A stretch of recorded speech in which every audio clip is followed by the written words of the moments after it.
I am well, Bob. How are you?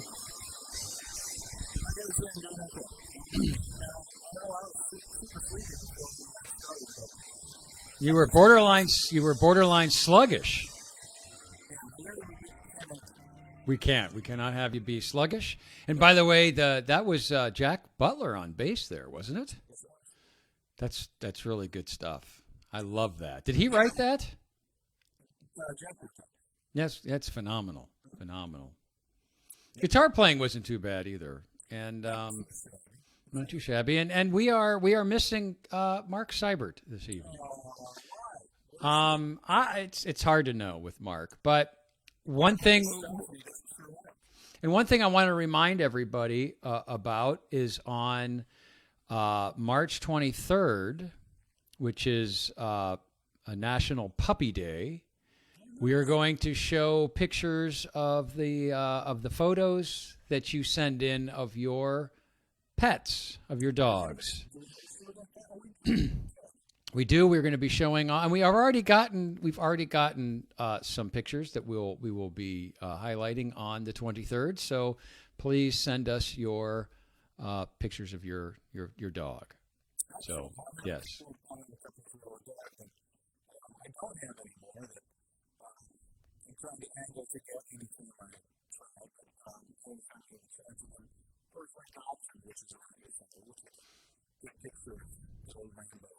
Good. And you also wanted to announce a show that you now have on Wednesday nights. That my personal Facebook page. But my wife and I have decided that, you know what, we needed a podcast. We kind of decided, kind of spurred them up. We looked at some trivia cards and we were just asking each other trivia questions. I was like, we should go Facebook Live just for fun. And it turned out people like constantly, so we did it another week, and we're going to do it another week. And this week, the theme is going to be, I have been doing this in my trivia, but it's going to be, who wants to be a dollar heir? And we'll actually give away $1 tomorrow night. Anybody that can attend and get to the $1 level and wants to be a dollar heir. And you'll have lifelines. You'll be able to ask people in the comments to help you. You can go one minute to see the things. You can ask one of us. So we'll do it just like the show. Except the prizes are going to be much smaller. And you won't have to deal with me. You'll just have you and your lovely wife. Yeah, and it's strategically placed so that way, you don't want to do it because it's past. It's past my bedtime. I go to bed, at 9 o'clock. I'm usually in bed between 8 and 9. So this is really pushing me to my limits. So, people in the house tonight. What did you? Yeah. Hi, Rachel. How are you? I know. Well, I was trying to say hello to Kim McBride, but you just bumped her right off. And there's Kim is here tonight. We have the Finn. Deirdre is here. Yes. And Renee. Hi, Renee. Nice to see you. And we have Yelena. By the way, Mike is going to be on here very soon, Yelena. In fact, I was going to probably work on getting him here next week on the show, so he can do his. He's got a really good presentation he's going to be doing. And I noticed. I think we've lost Greg, Bob. I don't know. I don't see him. I don't see him. So I didn't see him leave either. So. If I could link to the show tomorrow. And you know what? I have to figure out a way that what I'll do is I will share it. I bet you I can share it so that I didn't know that page. Is that allowed, Mike? Well, since you are using show resources and you're going to talk the whole hour about this thing that you're going to be doing, yeah, go right on ahead. Yeah, go ahead and cross promote all you'd like.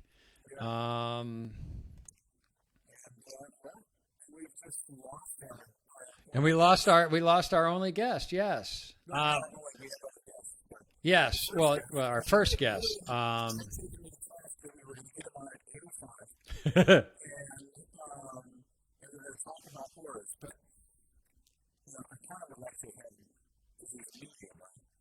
Yes. And I'm texting right now. He said he got frozen up. I just told him to try logging into Firefox. As a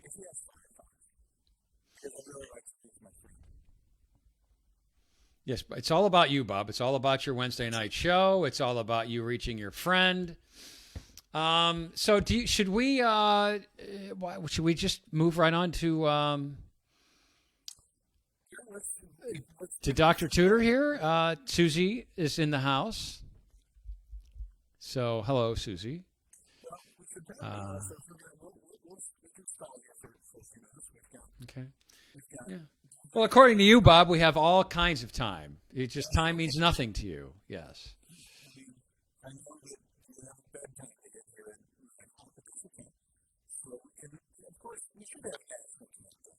Hi, R. Bobby. Believe it or not, I got your message, and I was looking for the link while I was trying to start the show. So I'm glad you found it because obviously I was very slow in getting that to you. So thanks for getting on.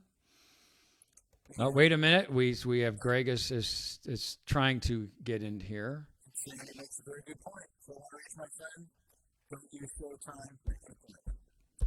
Thank you, Sandy. It's good to see you, Sandy. Sandy is a longtime friend of mine, and now yours, Bob. So good to see you. And we have Shannon Yonker in here. Hey, Shannon. How are you? Shannon, we have got to get you back on the show. Please don't think we forgot. I blame Mark Seibert for this because Mark was supposed to play a certain role in your appearance, and he's just, not doing what he's supposed to be doing. And hi, Lori Evans. Nice to see you. I don't know. You never know with Mark. He's a very complicated man. No, I can't speculate. It just would be unwise to speculate. Oh, go ahead. Well, Deirdre just sent me a text. She wanted me to talk about Michael Stanley.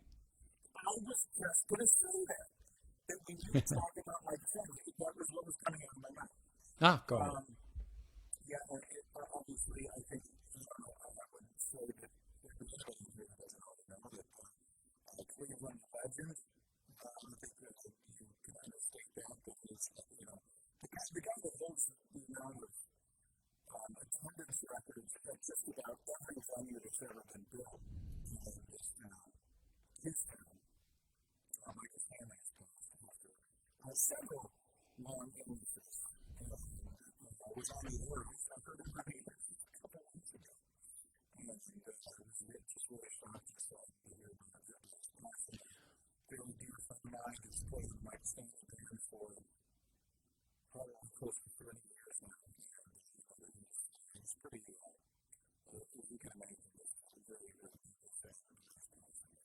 Yep.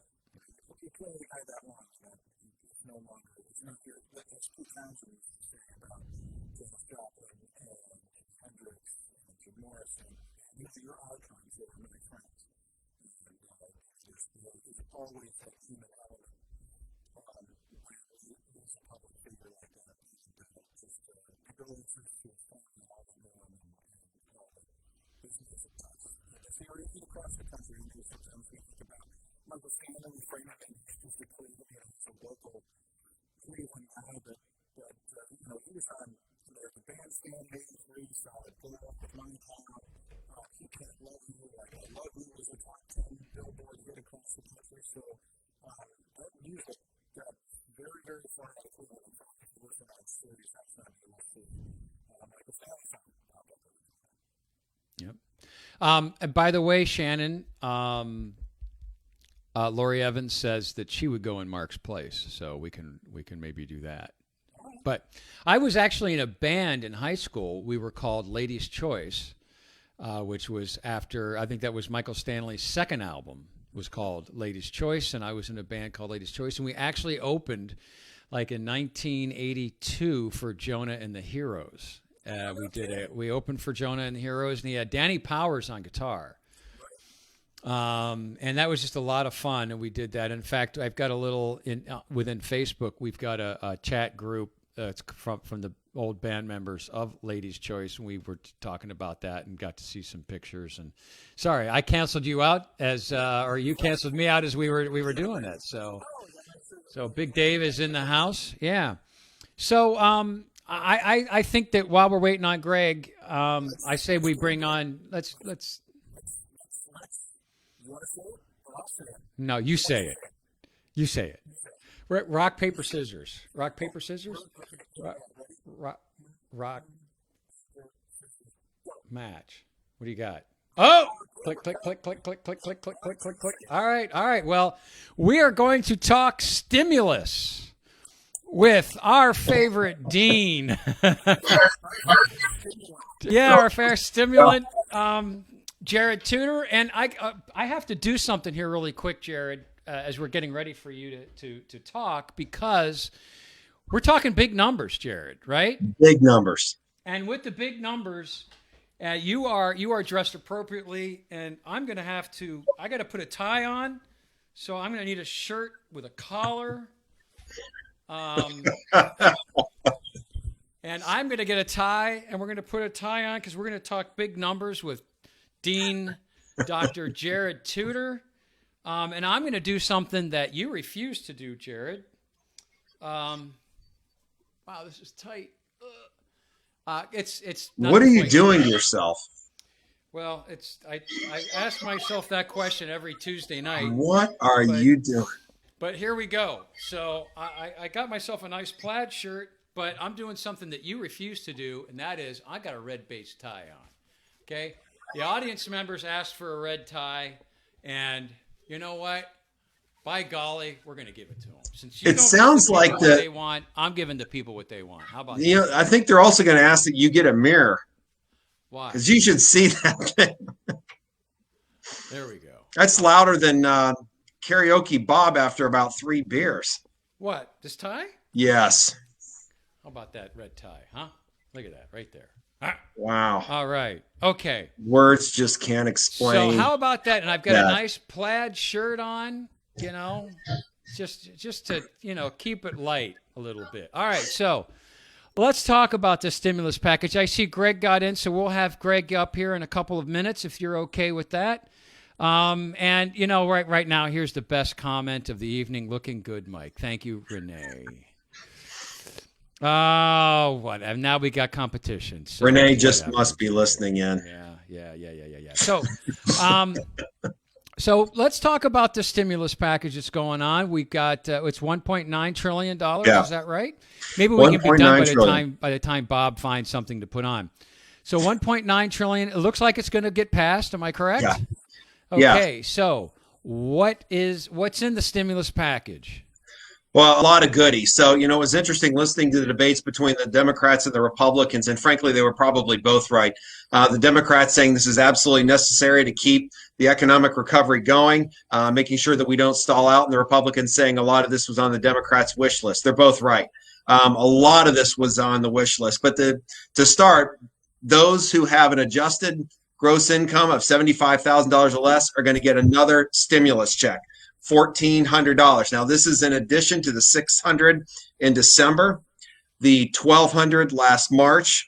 So we've seen a lot of direct stimulus money cast within the last 12 months. Quite a big amount, really. $300 more per week in unemployment compensation.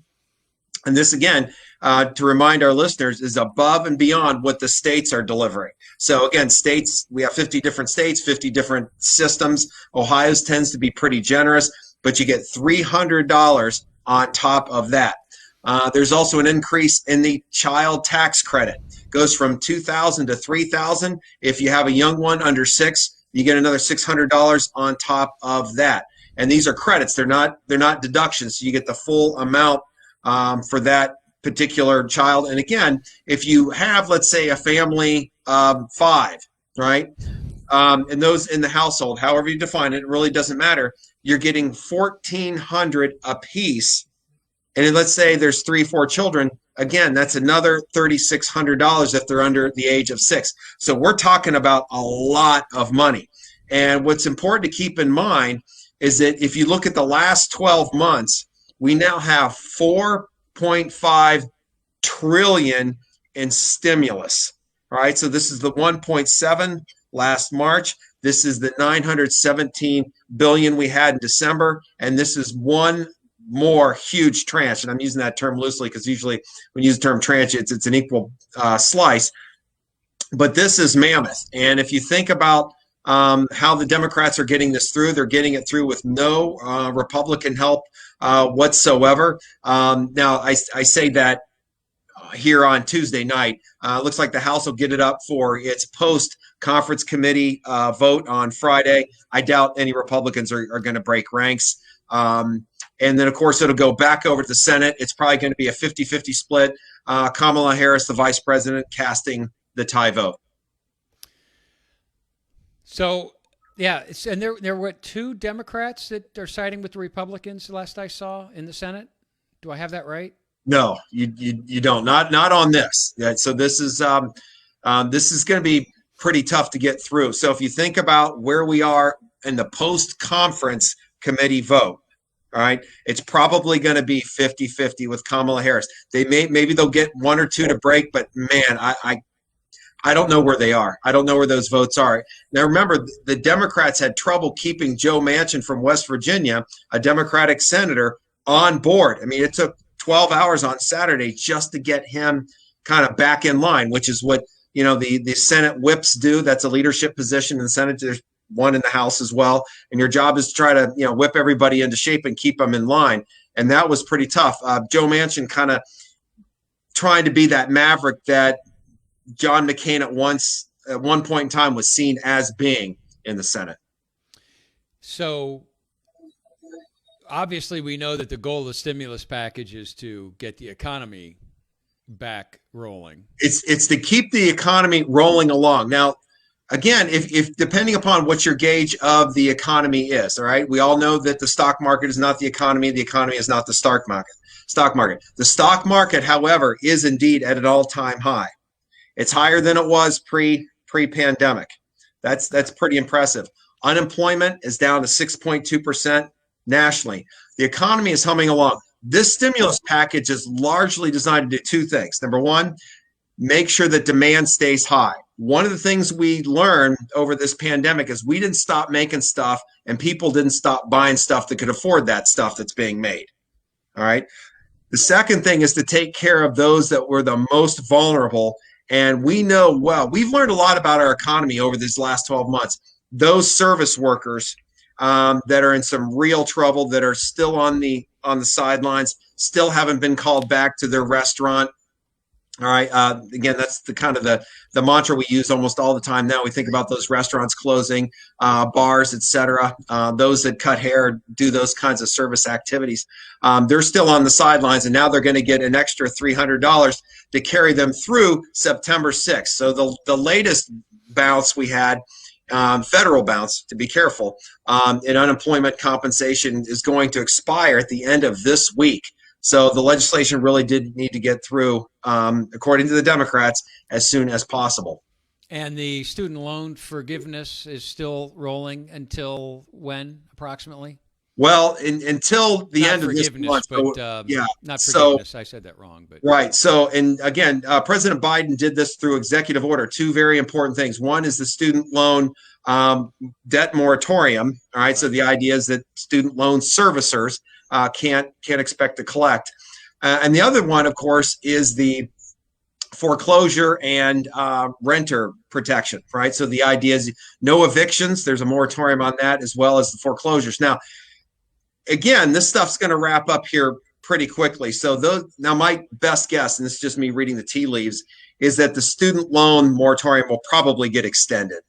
It's going to be really, really tough to find a group of Republicans that are big enough to the point where they're going to push back on that.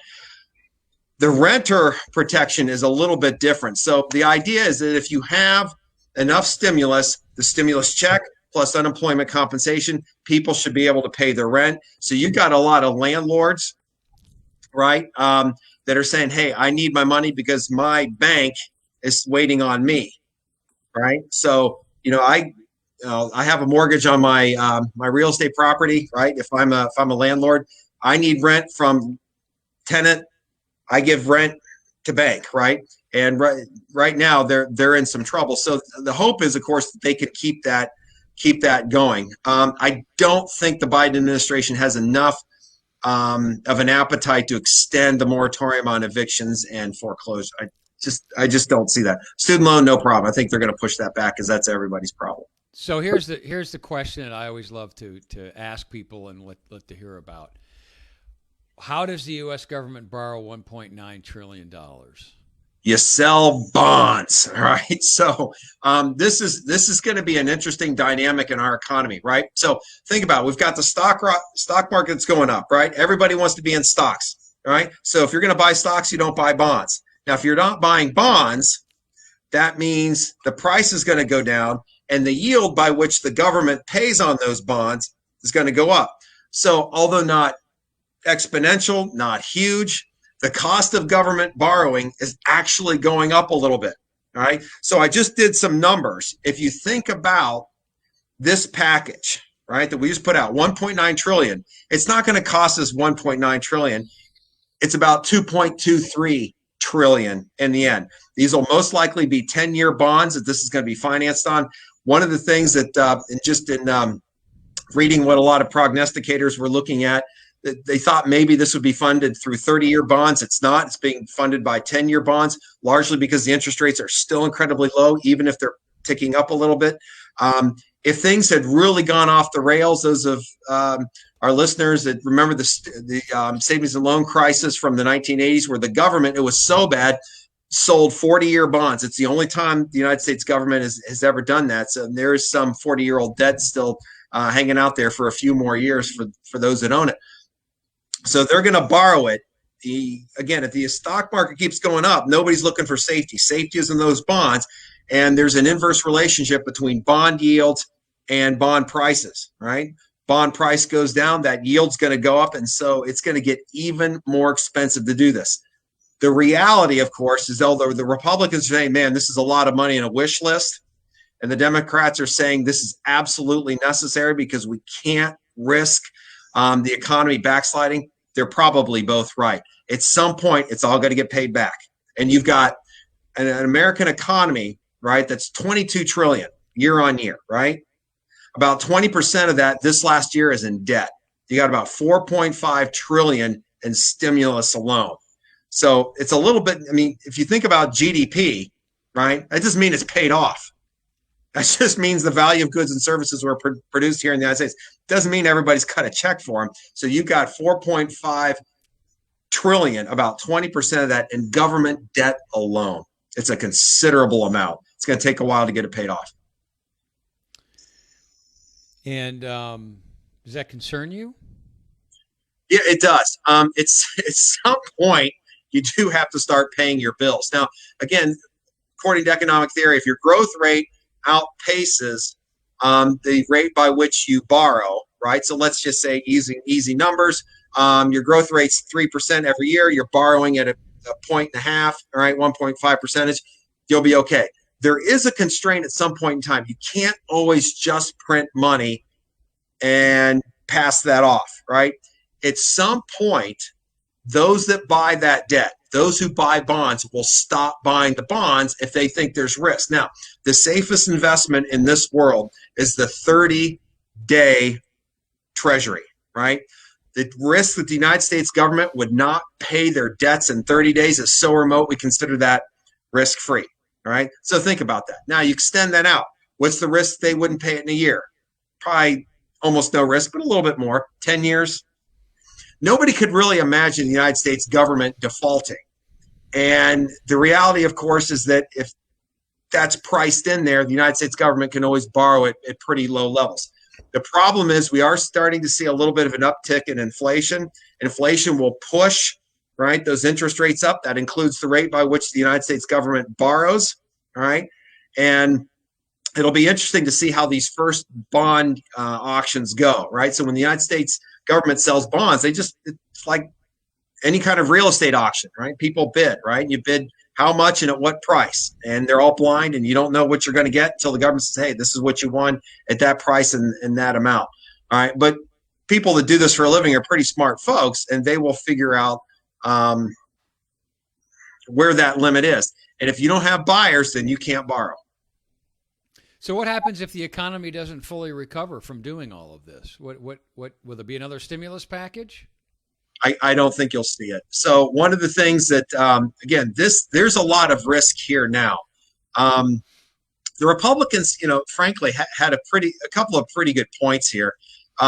Their biggest complaint, by the way, overall, was the roughly 360 billion of that 1.9 trillion, right, going to state and local governments.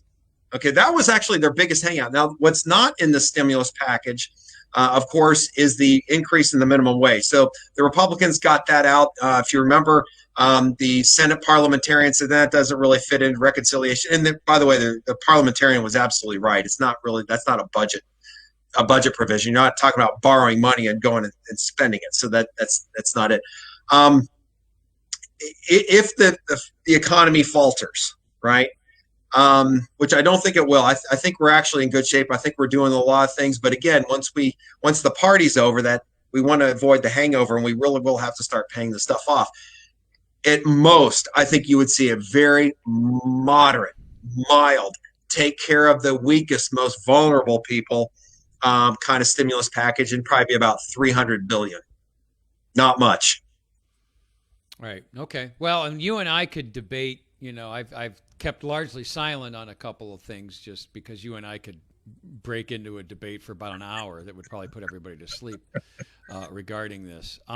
And Lori, yes, Greg was having some technical issues. He seems to have those cleared up. He will be on in just a minute. So just hang in there with us. A couple things here, Jarrod, from some of the comments here. Sandy Murray says many landlords are selling their properties. Mm-hmm. There are some funding programs in Ohio that are paying rent for those who qualify. And I happen to know a number of landlords that are very upset with the moratorium. I actually was reading something in the Wall Street Journal where that's a big problem in Manhattan, where they're doing a thing called warehousing, where they're pulling them off the market because they would rather have them empty rather than put people in that can't pay, then they're stuck. So that's a really good comment. Yeah, there. Sandy's question or point is a really good one. There are some states that are going, they're a little bit more aggressive.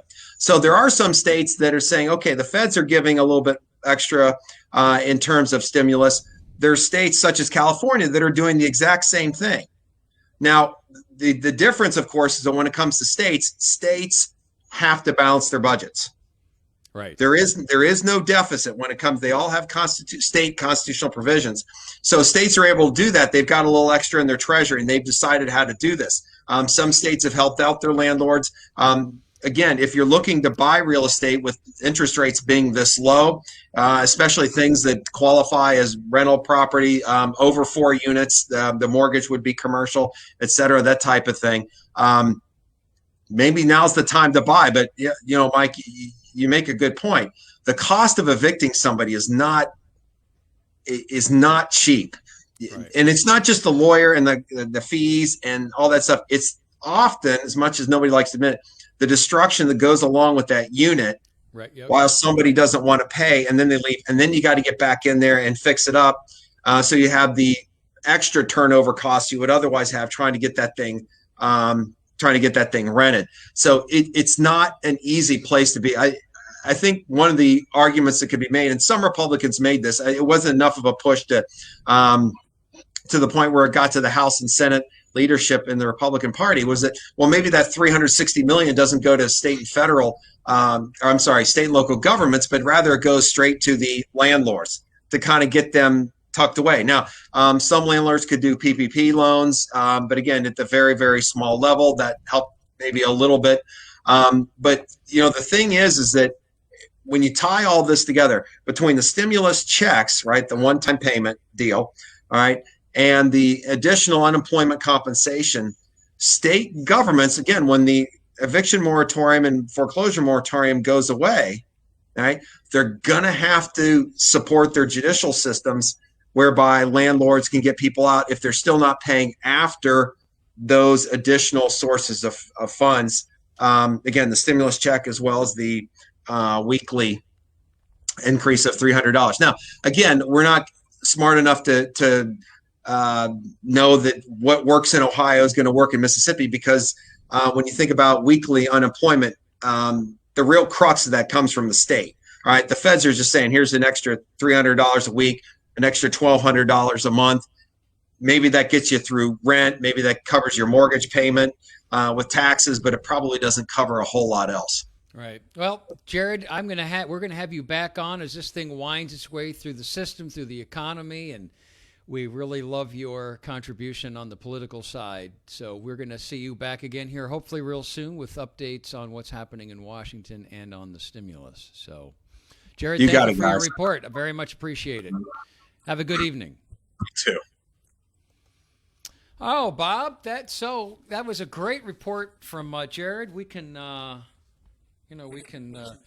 We can relax now because we have our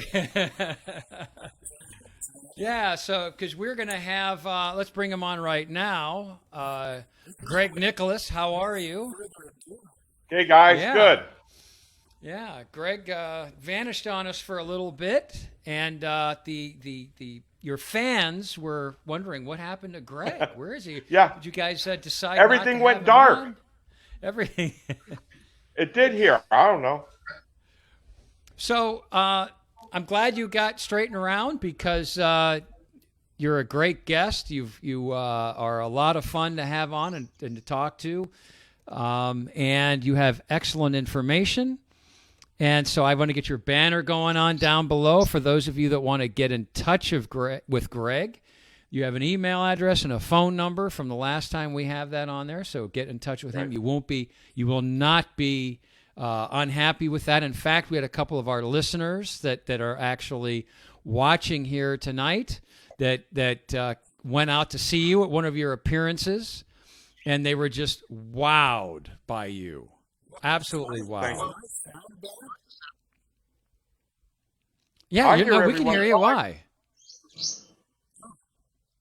Oh, Gary's just. I hired Gary to say that. I'm just kidding you. No, you sound good. I see Lori Evans.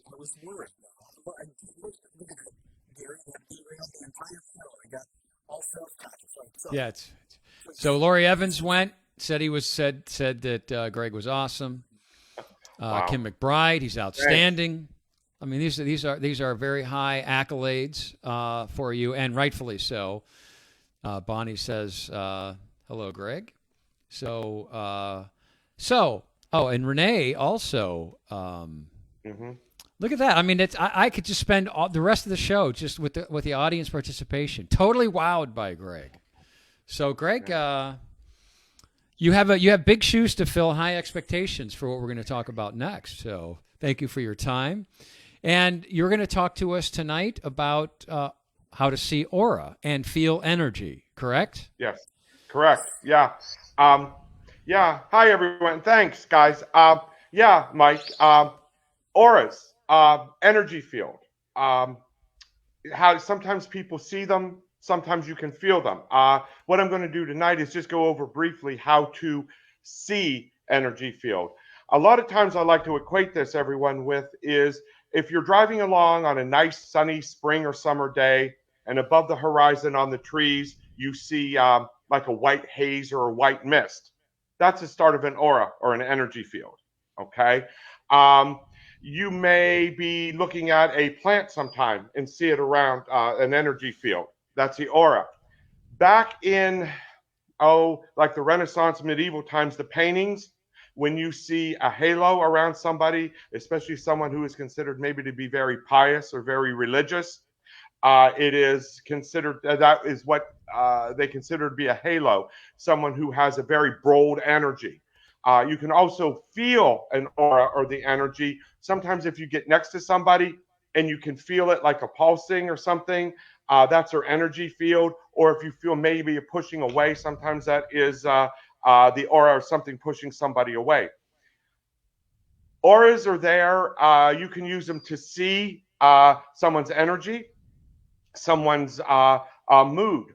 And the easiest way, everybody, is to simply, if you are gazing at somebody or an animal, yes, the rainbow around the moon, it could be considered an energy field. Very good question. Very good question. If you're gazing at somebody and you're breathing nice and deep, and if any of you can do it right now, or even a plant or a pet at home, your soft focus. You're gazing like right here, third eye, taking a nice deep breath in. Your eyes are relaxed. It's okay to blink. You know, you don't want to do anything like that. It's okay to blink. And you can maybe start to see the white haze or the white mist around head and shoulders. That's the aura. Everyone has a different color to their auras that may change. There are certain definitions for the aura colors. I don't want to get into that too much just because of time. But say you look at somebody and you see a nice pink haze or a mint green, emerald green. That's considered to be compassionate, someone who may be loving, healing.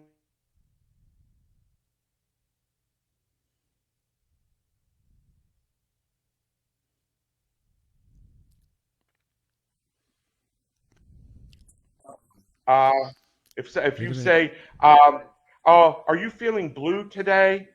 Navy blue can be considered navy blue can maybe considered something muddy. Again, are you feeling blue today? Navy blue is muddy. Or, oh, wow, you're in the pink. I look at you, you look in the pink. Pink, rose pink is compassionate, someone who is happy, things like that. Or one of the good ones is you're pea green with envy. If you see like a muddy pea green, a mucky colored green around somebody, again, are they envious or clogged? So these have been part of our conversations for years. Anyway, again, just to see an energy field or aura, you can look at somebody, you know, if you're talking, soft focus, gazing at their third eye. If you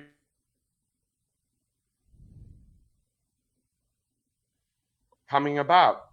I used to be in a profession where I used to do some investigation. This was years ago. I'm not going to say what. And being that I have been able to do this for years, I was able to use this ability or gift to tell if someone was lying. I'm talking to somebody and I'm looking at them like this, and I can see the energy field around here, either nice and pink, blue, and I would know that they're telling the truth. But if it went dark, like the navy blue, muddy green, or fire red, I knew they were yelling and to press the issue. You can do that. Some people, everyone, maybe do better with their eyes shut, meaning you're looking at somebody just like this, looking at your third eye. Okay, you're breathing, you're deep. Close your eyes, look up behind your forehead. You may see the outline of somebody. That's the energy field. Okay, that is a big part of it. So you can see it either eyes open or eyes shut. You can, and auras will change like that. Okay. Say you are in a good mood, or you're talking to somebody who's in a good mood. You guys are having a very good conversation, and something happens. The other person gets very angry about something. You may see their aura go bright red or orange, something like that. To me, that is someone who may have a temper, be in a bad mood, or something like that. Sometimes the brown I see can mean something dark. It could be maybe some health issues. I don't do that sort of thing. But brown can be someone who's clogged, or maybe some sort of a problem. They may be going through something right now. And again, I see Lori right there with her eyes closed. Excellent. That's it. And you may see better with your eyes closed than your eyes open. And you can, once you practice more and more, you'll be able to see them easier and easier. Again, the easiest thing is when you're relaxed. If you're soft focusing and you see it around the person's head or shoulders, you may even in time see layers. And I don't want to confuse everybody, but layers of the aura, the multiple layers. You may see a layer of pink, yellow, green, blue. That all means our workshop for everybody. But everyone can do it. I do various workshops on it. Everyone can do it. And now one thing I want to touch on here. Take your hands, okay, like this. Rub your hands together. Or if you're with somebody, you can do that. Rub your hands together. See if you start feeling it. If your hands bounce, guys, that's your energy field. Okay? Sometimes you may feel it here. You may feel it out here. Okay, that's the energy field. All right, you can do that. Sometimes, and this can be fun. The next thing, you rub your hands together, take a palm, okay, take your index finger, see if you feel it. Some people will feel like the tickle, a thread, or something like that. That's it. Overall, auras, like I said, if you see something with purple, that can be someone who may be very, maybe on the spiritual path, someone who is rather religious, have a very strong faith as well. But and down the road, various things can show up in auras. You may see what is called a rip or a tear, which can tell you can tell if someone has some sort of a problem as well. As a massage therapist as well, when I'm working on somebody, I can feel their energy as well, and I consider that part of the aura. And you can feel a hot, cold, things like that to know if that is an area where, if it's cold, may need some more work, such as circulation. But again, looking at someone face to face, you can see it around the head, shoulders, the white haze. You may see sky blue, compassion, rose pink, affection, nice green, emerald green, St. Patrick's Day green is very good. I consider that a good healing color, and look at that in any of my medical.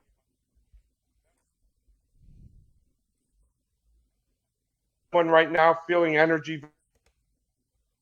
Absolutely. That's it. It very good. Each color means something different. One thing I want to caution everybody on is when you see colors, different colors may mean different things, everybody, to different people. Mike may see, look at somebody and see rose pink. Bob could look at somebody and see emerald green. Not everybody sees the same thing. Now, they could mean the same thing to everybody, but people's vision is different. So that's why I try and caution everybody. But auras change a lot. If you're looking at somebody and their temperament changes or something bad happens, the aura will flare. Sometimes you can tell, and I did this to my wife one night a couple years ago. I got in trouble for it. She's sleeping, and I couldn't sleep, so I'm sitting there watching her, and you can see her aura change. Okay? That could be doing with someone. Woke up and I got yelled at for that. Yeah, that happened, guys. Yeah, but auras are there, guys. Mike. Go ahead. I was going to ask you a question, but go ahead and finish what you were saying. Oh, yeah. No, auras are there. They're part of everything. Plants, pets, everybody. Pets are really good. You can see their aura change. If you focus on your pet, dog, cat, someone I know had a pet ferret, and they were able to do that as well, to look at it. Every living thing has it, and it's just an energy field.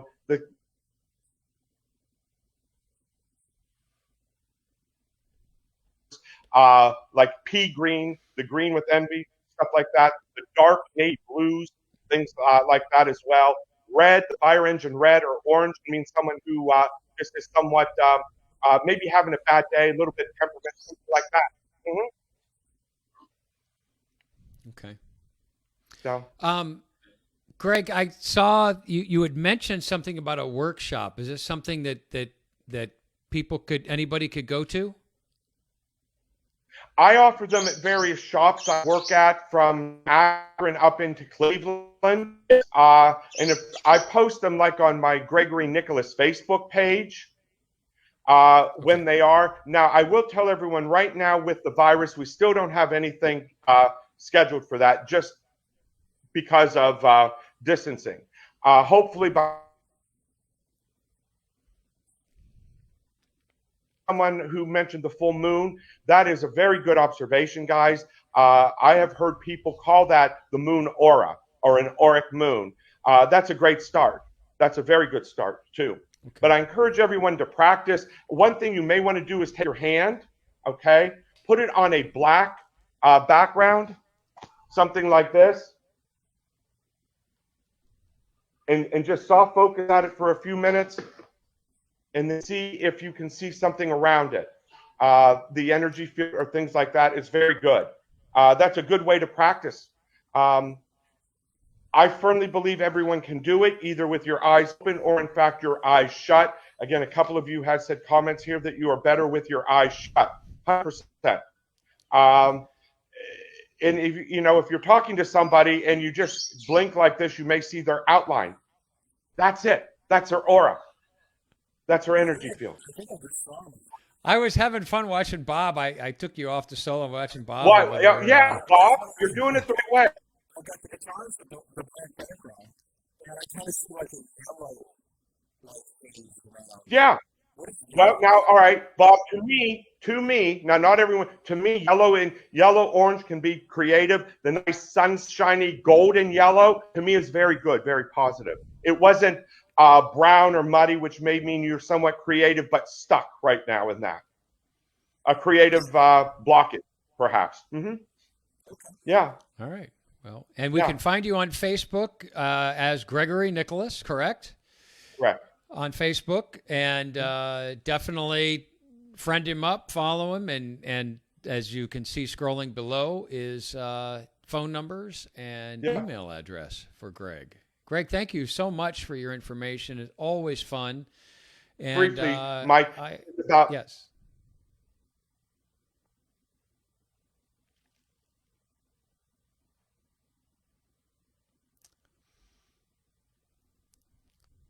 I like how you and I sit here just waiting, Bob, for him to come back. Yeah, he's got the spiral. Oh, yeah. Yeah. But I can see you breathing. But no, feeling the vibration is fantastic. And again, it may take time to see the colors. Everyone develops very differently. That's a very good point someone brought up. But usually you see the white haze or a silver first as well. Mm-hmm. Everything has energy to it to learn. 100%. 100%, Sandy. Mm-hmm. Okay. Pets can be any color depending on if they're having a good day or bad day, like anyone else. Okay. Usually when they're sleeping, you may see the softer pastels or pinks, greens, things like that as well. Mm-hmm. Yeah. It sounds like it would be a great workshop to go to once we get COVID. It's fun. It's interactive. Because wherever I do it, people work with each other in terms of the feeling or turning and focusing on each other. Yeah. It's fun interaction. It'll have to be a show field trip once we get through COVID. Yeah.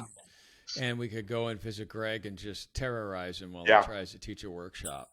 Yeah, that'd be a lot of fun. So, Greg, thank you very much for your time. My pleasure. Oh, thanks, guys. Hope to have you on again soon. Oh, I hope so. Anytime. Yep. So, Bob, that's right. He was not. You were not here when I had him on in December. I mean, Greg is just absolutely phenomenal, and he's just a lot of fun to hang out with, and his stories are great. So I can't wait. That will be a show field trip. And the other thing that was interesting is he mentioned the tail, and I remember when we had Shannon Yonker with her Reiki and all that, she was talking about the tail as well, and I thought that was really, really kind of interesting. So. Thank you for that. That's great. And we got to have Greg on more often because I know he's got a lot of things. We talked a little bit about him coming on, doing little segments and teaching certain things. So I've just obligated you, Greg. So we'll pester you to come on again here soon. And the other thing that if I was like, how to tell if you're sensitive to me or to get yourself sensitive enough to spirits, people that left you. That there are certain things that I don't know where they are, and if I could talk to somebody who's gone, I could find out where they put something or I can use it. Yeah. Because I didn't get a chance to tell me before they left. So I live in my grandfather's house. Yeah, right. And he also mentioned about somebody that, when they have that, that ring over their head, that, when he was mentioning that, well, we have our own halo guy, an angel in Jarrod Gray. Yes, Divine and Wine.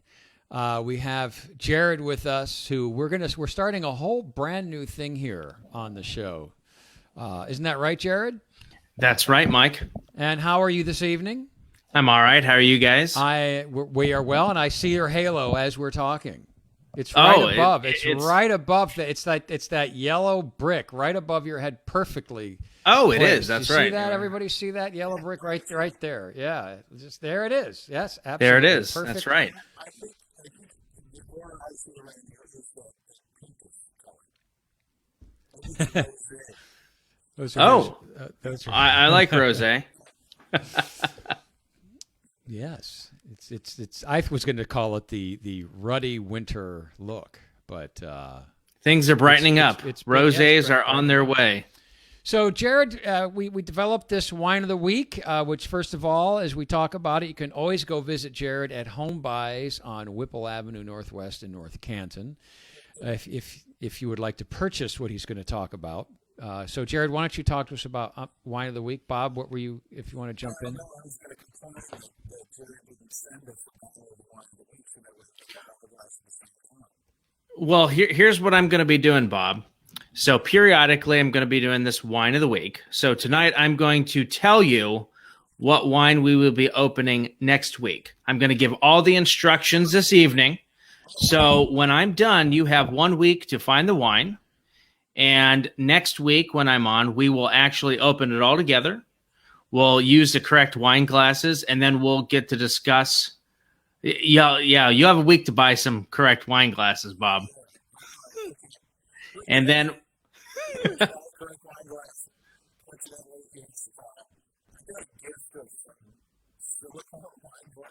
Oh.